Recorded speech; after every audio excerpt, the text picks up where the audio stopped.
일주일 동안 잘 지내셨나요? 안녕하세요. 인문학 강사 문명은입니다. 오늘 우리가 함께 볼 책은 애덤 스미스의 도덕감정론입니다. 학창시절 교과서에 등장하는 보이지 않는 손이라는 문구로 대개는 애덤 스미스를 기억하고 있을 것 같습니다. 애덤 스미스는 자유시장 경제를 옹호한 경제학자로 알려져 있는데요. 대표적인 책이 국부론이죠.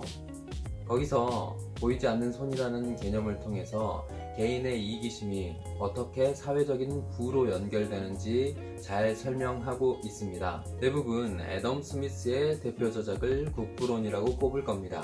그런데 그에게 유명세를 가져다 준 책은 국부론이 아닌데요. 그보다 17년 전에 출판된 도덕감정론 때문에 그는 스코틀랜드 대표 지식인이 될 수 있었습니다. 그런데 경제학자라고 알고 있는 애덤 스미스가 유명해지게 된 계기가 도덕책이라니 뭔가 아이러니합니다. 그는 평생 두 권의 책을 출판했습니다. 도덕감정론과 국부론이 그 두 책인데요. 이 두 책은 서로 전혀 다른 분야를 다루고 있는 것 같지만 애덤 스미스가 책을 쓰면서 의도했던 바는 한 가지입니다. 바로 사회와 인간의 행위를 이해하고 설명하는 것이었죠. 오늘은 그중 도덕감정론을 함께 보며 우리 사회에 필요한 도덕에 대해 함께 이야기해 봅시다. 애덤 스미스는 도덕의 출발점을 감정에서 찾습니다. 이는 동시대 철학자들의 영향을 받은 것인데요. 그가 영향을 많이 받은 철학자 데이비드 휴문 이성을 정념의 노예라고 주장했죠. 인간 행동에서 중요한 것은 이성이 아니라 정서적인 측면이라고 이해하고 있었던 것입니다.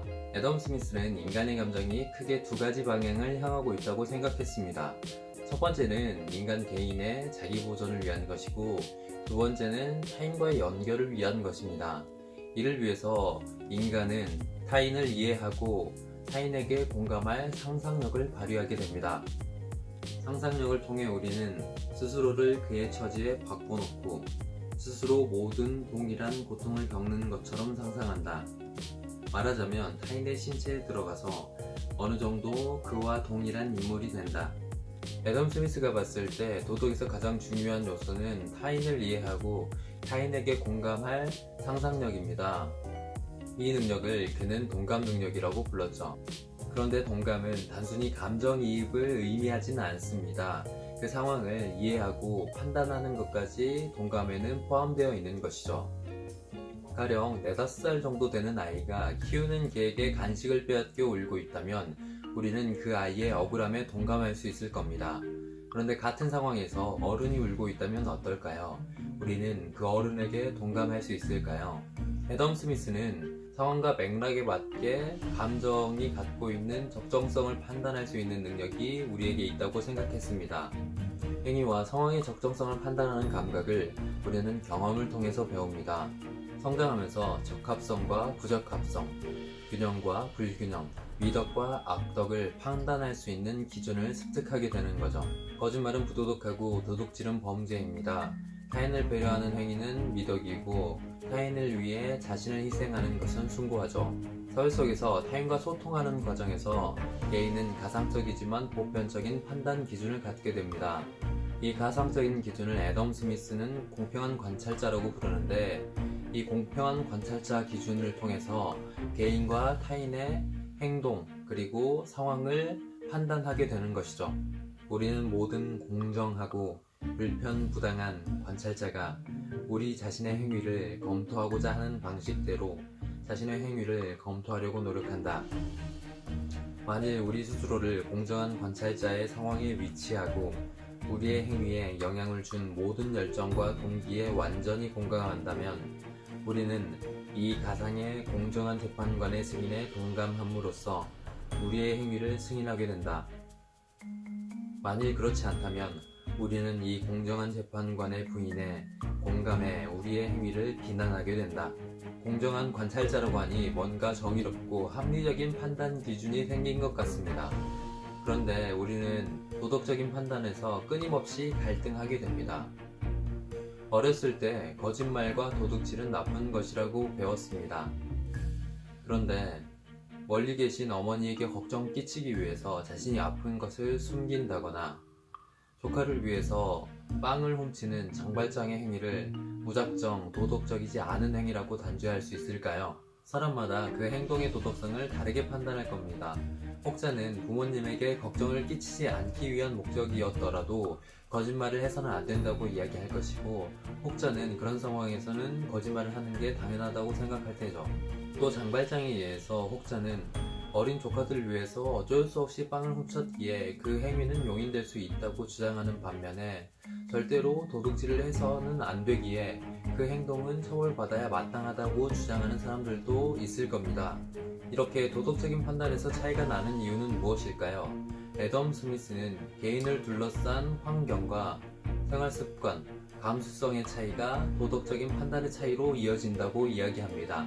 애덤 스미스가 이야기하는 도덕은 우리가 보통 도덕하면 떠올리는 보편적이고 절대적인 원칙이 아닙니다. 인간은 이기적인 존재인 동시에 타인의 감정에 공감하고 타인을 이해할 동감 능력을 갖고 있습니다. 그렇지만 개인의 성향차와 개인이 속한 환경과 맥락의 차이 때문에 이 동감 능력은 서로 다른 도덕적 결론으로 이어집니다. 동감 능력은 보편적인 도덕 원칙으로 이어지기엔 어려운 불완전한 능력인 것처럼 보입니다.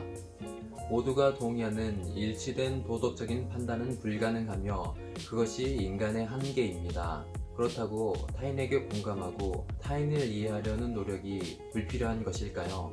실제로 관찰자가 느끼는 것은 그가 느끼는 것과는 몇몇 측면에서 항상 다르며, 관찰자의 동정심은 그가 느끼는 본원적 비애와 결코 정확하게 일치할 수 없다.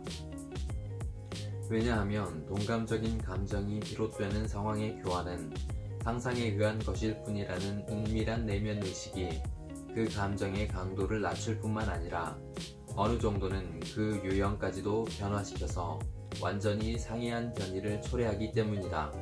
그렇지만 관찰자와 당사자가 갖는 이 두 가지 감정은 사회의 조화를 유지하기 위해 충분한 정도의 상호간 일치에 도달할 수 있는 것은 분명하다. 비록 그 감정들은 동조음은 결코 아니지만 화음일 수 있으며 이것이 사회에서 필요하거나 요구되는 모든 것이다. 얼마 전이 세월호 오죽이었습니다. 한편에서는 희생자들을 추모하는 분위기가 이어졌지만 다른 한편에서는 세월호의 의미와 유가족들의 행위에 대한 논란이 이어졌습니다. 아마 한 달 후엔 5.18을 두고 비슷한 양상의 논쟁이 이어질 겁니다. 애덤 스미스가 이야기한 것처럼 우리는 모두 동감 능력을 갖고 있습니다. 그렇지만 동감 능력이 도덕적인 판단을 보장해 주진 않습니다. 인간의 자기중립적인 성향이 너무 강해서 우리가 서로에게 공감하고 서로를 이해하려는 노력을 하지 않는다면 동감 능력은 곧잘 왜곡되어 누군가에게 상처를 남기게 될 겁니다. 애덤 스미스가 이야기한 것처럼 우리 사회는 화음을 만들어낼 수 있을까요? 오늘의 책 도덕 감정론이었습니다. 다음 주에 만나요.